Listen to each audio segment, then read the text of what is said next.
हर युग में जब अधर्म बढ़ता है तब भगवान कोई ना कोई रूप लेकर धर्म की स्थापना अवश्य करते हैं। पर ऐसा ही एक रूप था मोहिनी का रूप, जिसने एकादशी को अमर बना दिया। जब देवों और दानवों ने किया समुद्र मंथन, तो उसमें से निकला अमृत, अमरता का अमूल्य रत्न। लेकिन दानवों ने छल से उसे हथिया लिया। तब भगवान विष्णु ने लिया मोहिनी रूप, एक सुंदर मोहक स्त्री का रूप, और अपने मोह से दानवों को भ्रमित कर अमृत देवताओं को वितरित कर दिया। यही था मोहिनी अवतार, जो सत्य और धर्म की रक्षा के लिए था। जय श्री हरि।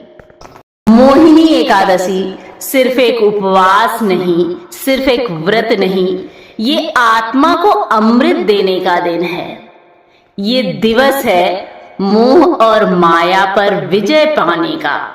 इस दिन का व्रत करने से सारे पाप नष्ट हो जाते हैं, मन और चित्त शुद्ध होते हैं और आत्मा ईश्वर की ओर अग्रसर होती है।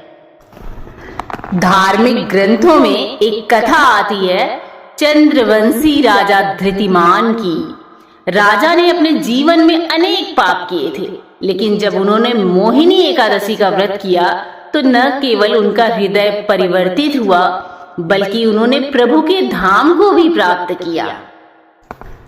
इस पूजा की व्रत की विधि भी विशिष्ट है। दशमी की रात सात्विक भोजन करके ब्रह्मचर्य व्रत ले। एकादशी की सुबह स्नान कर व्रत का संकल्प करें।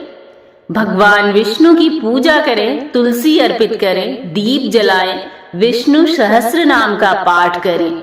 दिन भर उपवास और ध्यान में रहें। रात्रि को भजन कीर्तन और जागरण करें। द्वादशी को ब्राह्मणों को भोजन कराकर व्रत का पारण करें। जो मोहिनी एकादशी का व्रत करता है, उसके जीवन से अज्ञान का अंधकार दूर होता है। उसे सांसारिक बंधनों से मुक्ति मिलती है। वह आत्मा जो मोह में फंसी थी, अब सत्य की ओर लौटती है, प्रभु की ओर लौटती है, भक्ति की ओर लौटती है। ओम नमो भगवते वासुदेवाय। इस एक मंत्र का जाप मोहिनी एकादशी के दिन आपके भीतर अमृत की तरह फैलता है और आपकी आत्मा को मोक्ष के मार्ग पर ले जाता है। शुभ मोहिनी एकादशी। ईश्वर आपकी आत्मा को प्रेम, प्रकाश और शांति से भर दे। जय श्री हरि।